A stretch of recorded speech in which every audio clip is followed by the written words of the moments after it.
Hello fellow fishermen and boaters, thanks for checking out this video. We'll run through a few things of how to hook up docket launcher, and I hope you like it.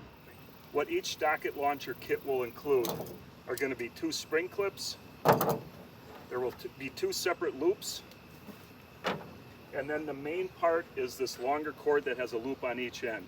This is the piece that you'll have to measure on your boat to see what size you need, because there's 4 different sizes. Another item that will be included in the kit in case you need it is going to be a steel ring and then a gear tie. This is by Night Eyes. It's an awesome product for just anything. But this will be used to create a pass-through point if the cleat on the back of your boat does not have a large enough gap underneath it. To determine what kit you need, you're going to have to take a measurement from the front of the boat to the back cleat. That's going to fit this longer cord that has the looped ends on it. The front of the boat, you have a couple spots where you can attach. You can attach to a rail, you can attach to a front cleat. Mine has both. Not every boat has both of them on that, so if all you have is a cleat, measure from the cleat to the back cleat to determine the length of this rope. The best area to do it is where it starts curving forward, is somewhere in this zone, so that when it sets against the pier, it'll be against the flatter side of the boat. Now, if you have to do it to the front, it's not going to be a problem. It still is going to work. You just got to know what kit to buy. For hooking up your kit, easiest way to do it, take your 2 spring clips, attach them to your 2 loops, throw them around your neck so they're with you.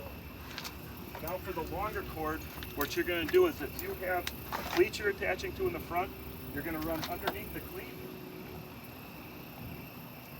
and bring it up over the top so it locks in tight, and they take that to the back of the boat. With my boat, it works better for me to do it to the rail system, so I'm going to attach it to the rail, pull it through. You got a positive lock in the front, and now go to the back cleat. For the back cleat, the way the system works, mine is a lift-up cleat. There's other ones that may look like this that have a gap underneath it. You're going to run it from the inside to the out underneath that. Take one of your spring clips, attach it to the loop, and that's going to keep it, it won't pull back through now that you have the spring clip on. It will stop there. Take your other loop, put your spring clip somewhere along the long part of the cord, and it will slide with you. This here's what will adjust to the pier when you go to launch it. Now, if you don't have a back cleat that either raises up or there's a big enough gap underneath it, I'll show you how to use the accessory item to create a loop. So if your boat doesn't have a pop-up cleat or another cleat that has a large enough gap underneath to pass the loop through, what you then do is take the accessory part of the kit and create your own pass-through. With mine, I'll do it to a cleat, you could do it to a rail, whatever works, but basically put it on, secure it, you've got a nice solid connection, and what you will then do is take your loop, pass it from the inside of the boat to the outside, connect your loop with the spring clip to the small part of the loop, and you effectively have the same thing as if you had a pass-through cleat. A couple tips when you're backing down the ramp. First thing is, when you're on an angle like this, you're in reverse, make sure you put the parking brake on and now put it in park. That will keep your truck from sliding backwards and possibly transmission lock happening where you can't put it back into gear. It's always easier to do it on the driver's side if you can, because you have a full-size mirror that you can see your trailer and how deep it goes into the water and how close you are to the pier. One other tip for using docket launcher, or even if you're not using it, is when you back your boat into the water, try to have that rear end of the boat facing away from the pier just so slightly, because when it comes off, you don't want it to go into the pier as you're dropping it in the water. You want, if anything, to have it kind of go away from the pier a little bit so you don't bang into it and scratch up your boat. Take a note on your trailer, typically around the top of your fender, or just about there, is usually when boats start floating off it. So that's where you want to back it down into, and then unlatch your winch, and then we can launch the boat. So we'll get the straps hooked up, back it in, and show you how it works.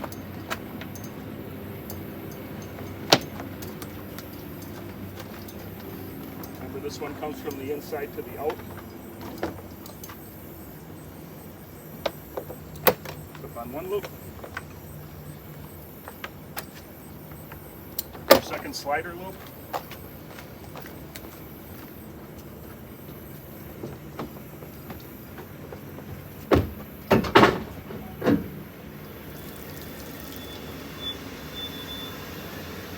back it down to just about the top of the fender and have it pointing outwards a little bit.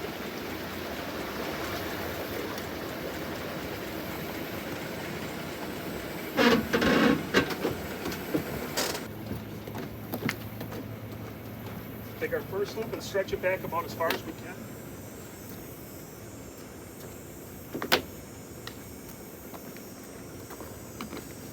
Put the slider loop next to the boat. And then as I back down very slowly.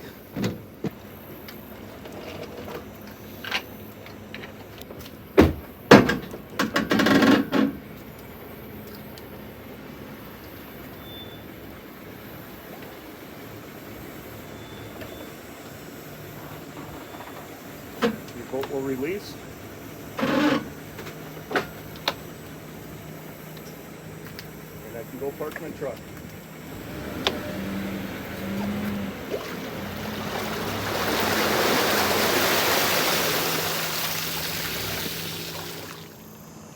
In some cases, if you have a short pier that you don't have enough room to let it go way back or stretch the cord way back, what you'll do with this back one is either you can take it and wrap it a couple times to tighten it up. Another way of doing it is you could actually take and put the clip just to the main cord, and you could actually come back and wrap it to here. The downside on this here is you really don't want to have a lot of stuff that causes friction on this, because you want to make sure this here doesn't get compromised at all. So the best way is to still use the loop, but then just tighten it more wraps around the post or wraps around the cleat. So the slick thing about the cord now that we're launched is you can take your loops off, and you can take this piece here, feed it through from the outside in, put it back over your cleat. We'll remove our front loop. And now you have a simple cord that when you pull into any dock, put it right on. You can stay on the boat when you go fishing for the day or boating for the day. Doesn't get in the way. Get back to the dock, throw it up over the top, and you're good. The other nice things with these cords is you can fasten to docks different ways. You can take just these two loops, wrap it through and over a post. The other one from the outside in, through your cleat. That's one more way to fasten to a dock. Not every dock is going to have these kind of posts on it. Some are going to have metal posts, some will have cleats on the deck. It doesn't matter one way or the other. These three pieces will be able to accommodate just about any dock you come to. So when your day's done, take your long strap off. That way it doesn't stay in a stretch state while you're not in your boat. Take your components, wrap them up together.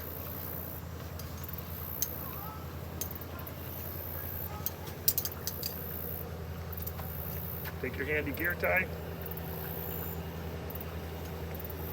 twist it, it's ready for another day. Thank you for checking out Docket Launcher. If you have any questions, please email us. We'll get back to you. Otherwise, enjoy a less stressful day on the water. I think you're really going to like it. No matter what dock, what launch you're at, it's going to be helpful for you. So have a safe and fun outing on the water, and we'll see you out there.